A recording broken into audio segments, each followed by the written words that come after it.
Xin chào mừng anh chị em đã quay trở lại với màn hình của tôi ngày hôm nay. Kính thưa anh chị em thân mến, ngày hôm nay thì tôi xin chuyển sang tóm tắt về câu chuyện của Phunro.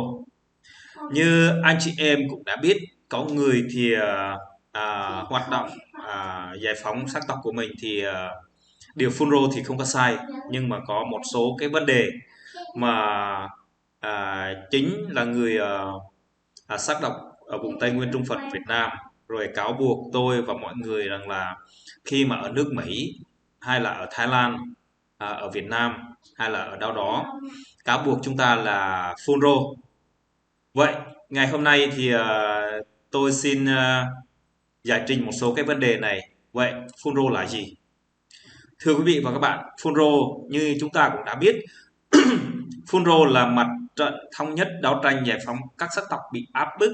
Đó, ở đây là phun rô là không phải là sáu hay là phun rô hay là phi báng hay là cướp của hay như này kia, mà phun rô là những người hoạt động đấu tranh đấu tranh để giải phóng sắc tộc của mình đang bị áp bức.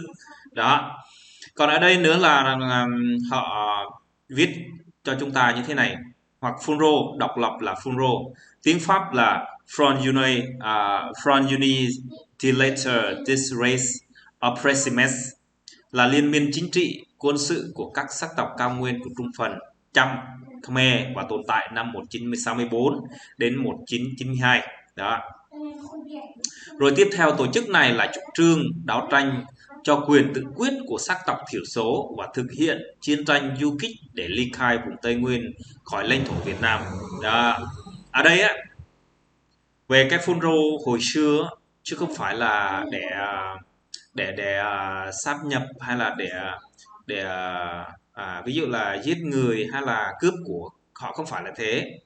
Phun rô này á là một cái tên của người Pháp, họ viết ra cho chúng ta, đặt một cái tên là những người đứng lên đấu tranh giải phóng sắc tộc bị áp bức. Rồi sau đó là có nhiều người nữa muốn cáo buộc chúng ta là có một cái số phong trào, ví dụ là chẳng hạn như là Bacharaka trước đây. Vậy mọi người có thường nghĩ Bacharaka là cái gì?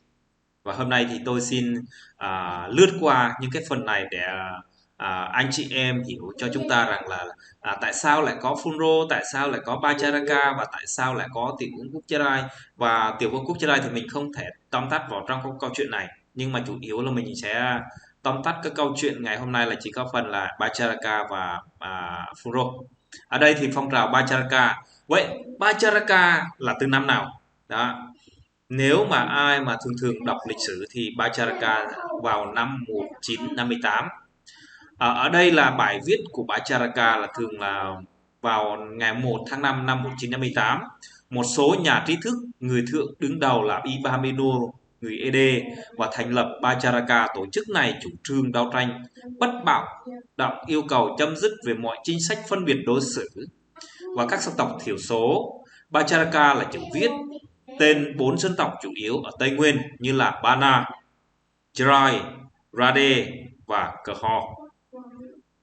Vào ngày 25 tháng 7 năm 1958, Bacharaka gửi thư đến Tòa đại sứ Pháp và Hoa Kỳ và Liên Hiệp Quốc và tố cáo những hành vi phân biệt sắc tộc của chính quyền Việt Nam Cộng Hòa và yêu cầu các cương quốc và can thiệp để người thượng được độc lập và trong khối liên minh của Liên Hiệp Pháp hoặc độc lập dưới sự lãnh đạo của Hoa Kỳ.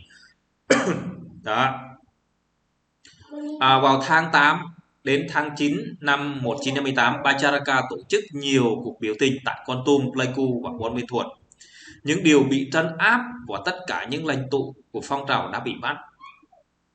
Mặt trận giải phóng cao nguyên năm 1964.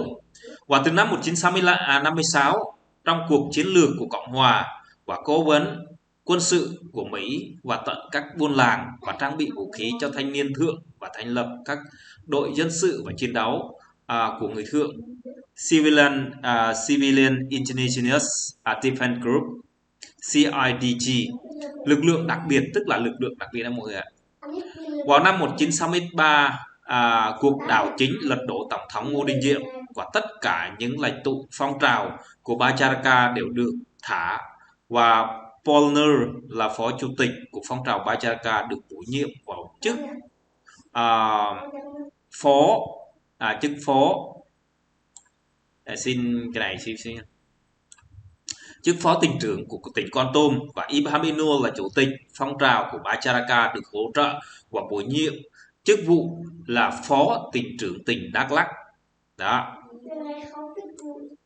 Vào tháng 3 năm 1964 và được ủng hộ của Mỹ và những người lãnh đạo phong trào của Bajraka kết hợp với sắc tộc thượng và khác và người Chăm tại miền Trung và thành lập ra mặt trận giải phóng cao nguyên. Tiếng Pháp là Front de Liberation and des Hauts and Politiques FLHP. Tổ chức này được chia làm hai phe, và phe chủ trương ôn hòa và do Ibrahim Inul đại diện, phe chủ trương bạo động là do Hajan Hadrung cầm đầu. Từ tháng 3 đến tháng 5 năm 1964, và phe báo động bị truy quét gay gắt và phải chạy đến Campuchia, lập ra một căn cứ tại trại Roland, Camle Roland, tỉnh Mondulkiri, và cách biên giới Việt Nam là khoảng 15 km, và tiếp tục tuyển bộ và thanh niên và người thượng tham gia FLAH và chống chính quyền của Việt Nam Cộng Hòa. Vào ngày 19 tháng 9 năm 1964, và các đoàn biệt kích và thuộc lực lượng đặc biệt và các đội dân chiến đấu và thượng nổi dậy và đánh chiếm một số đồn ở Quảng Đức và Đắk Nông ngày nay, Đắk Lắk, và giết chết là 35 người quân của nhân dân Việt Nam, quân Việt, và bắt sống trưởng quận Đức Lập và chiếm phát thanh Buôn Ma Thuột, kêu thành lập vào một quốc gia độc lập. Vào ngày 20 tháng 9 năm 1964, và chuẩn tướng quân lực lượng Cộng hòa Nguyễn Phước Vĩnh Lộc ra lệnh vùng 2 và chiến thuật phản ứng mãnh liệt, và ông cho sư đoàn 28 bộ binh và một số tiêu đoàn biệt động quân và thiết giáp với các quanh đài và phát thanh những đồn bị chiếm đóng, và khi phát quân và sắp đến tiêu diệt.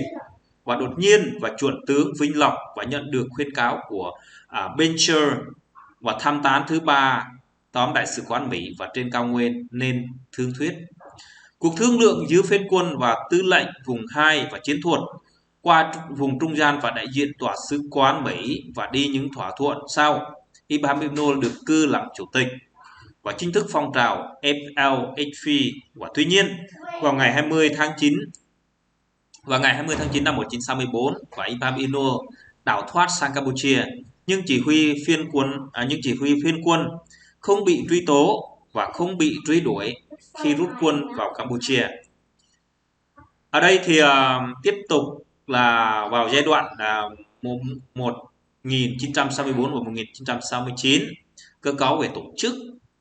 Vào ngày 20 tháng 9 năm 1964, và tại Campuchia dưới sự chủ tọa của quốc vương Sihanouk, mặt trận thống nhất đấu tranh của sắc tộc bị áp bức được thành lập, và tiếng Pháp là Front Unité Later This Races Opprimes Furo, và được tổ chức bao gồm mặt trận giải phóng cao nguyên và Front de Liberation and des Hauts and Politiques FLHP, and Furo thượng là do Ibrahim Inul chỉ huy, hoạt động chủ yếu là Mondulkiri. Về mặt trận giải phóng Champa và Front Relations and Ju Champa FLC, tức là Furo Cham, do Les Consen, một tướng nhà dù của người Khmer gốc Cham, lãnh đạo, hoạt động chủ yếu là Ninh Thuận.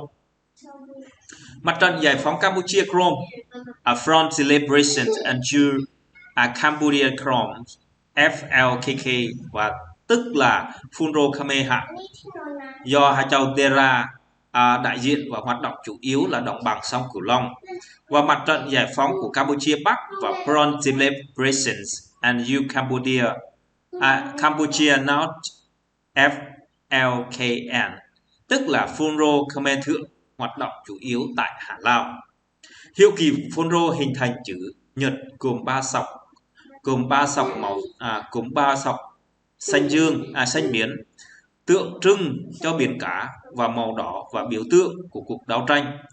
Và màu xanh lá cây là màu của rừng núi, và trên sọc màu đỏ là có 3 ngôi sao, và màu trắng tượng trưng cho 3 thành phần chính của phun rô: Thượng, Champa và Micro. Phun rô có 3 cờ quan lãnh đạo và hội đồng tối cao của Chauterra làm chủ tịch, và hội đồng bảo trợ là do Lesconsen và chủ tịch. Ủy ban chấp nhận trung ương do Ibrahim Inul làm chủ tịch, và trong thực tế Ibrahim Inul chỉ giữ vai trò biểu tượng phong trào, người trực tiếp lãnh đạo Lesconsen.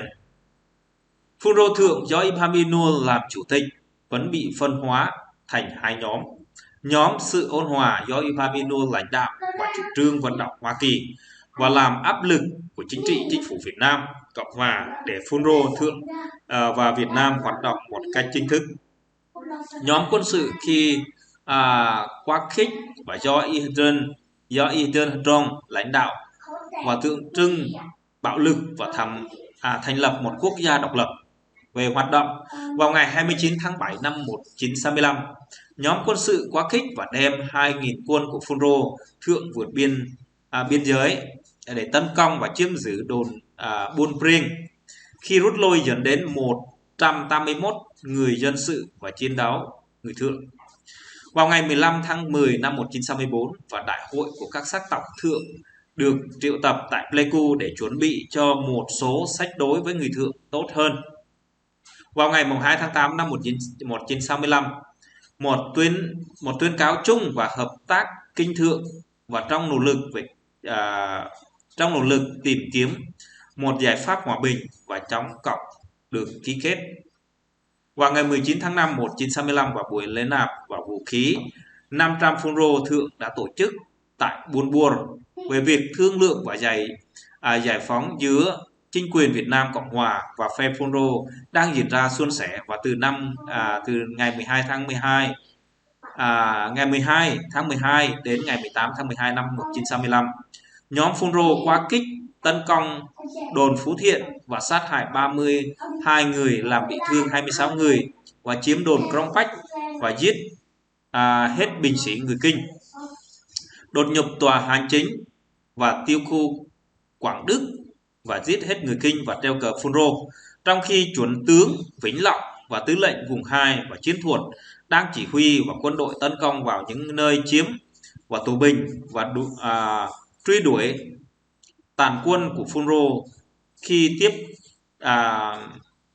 khi đột nhiên nhận được khuyến cáo của tòa đại sứ quán Hoa Kỳ và yêu cầu nương tay để những nhân vật cầm đầu chạy sang Campuchia. Nhận được tin nổi loạn của tại Việt Nam, Ibrahim Inul chặn bắt những người phân qua khích và tại biên giới đem về Cam Lê Roland và xử tử. Khi sự việc đã xảy ra, Lesconsen không dám chống lại quyền lãnh đạo của phun rô thượng và Ibrahim Inul, nhưng lại cho là những người chăm và thần tín và những người chức vụ cấp của cạnh Ibrahim Inul để kiểm tra cho những quyết định và thân thiện của Việt Nam của ông. Sau khi những sự việc này, Ibrahim Inul tiếp tục thương thuyết và chính quyền với Việt Nam Cộng hòa. Vào ngày 20 tháng 9 năm 1966, Lesconsen đưa quân bao vây Cam Lê Lowland và Ibrahim Inul nhường lãnh thổ mặt trận giải phóng cao nguyên cho mặt trận giải phóng Champa FLG.